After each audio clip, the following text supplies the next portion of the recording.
તમે આજકાલ હર્ષ સંઘવી ગુજરાત રાજ્યના ગૃહમંત્રી અને નાયબ મુખ્યમંત્રી એમની ઉપર ખાસ કરીને વધારે પ્રહાર કરી રહ્યા છો.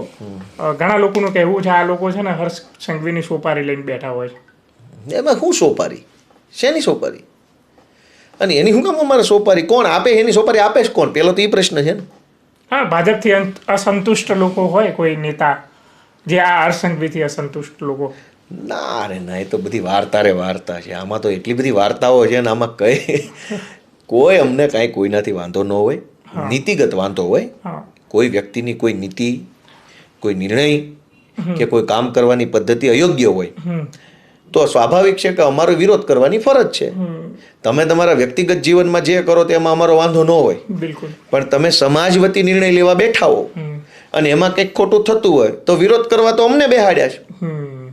હર્ષ સંઘવી છે એ પોતાના અંગત જીવનમાં કુટુંબ, પરિવાર, જ્ઞાતિમાં કોઈ નિર્ણય લે તો એમાં ગોપાલભાઈ કાંઈ નથી બોલવાનું.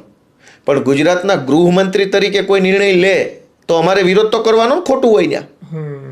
એ તો અમારી ફરજ છે. સંવિધાનમાં વિરોધ પક્ષની જોગવાઈ છે. અને ઈ કે કોઈક જમાનામાં ઈ વિરોધ પક્ષમાં હતા તો હું છાનામાના બેઠા છે, નહીં બોલ્યા હોય કાંઈ. ઈ જે દી વિરોધ પક્ષમાં હતા તે દી એણે હું સત્તા પક્ષની આરતી ઉતારી છે. એ બોલ્યા હશે, અમે બોલીએ છીએ, જેની જેવી ભૂમિકા.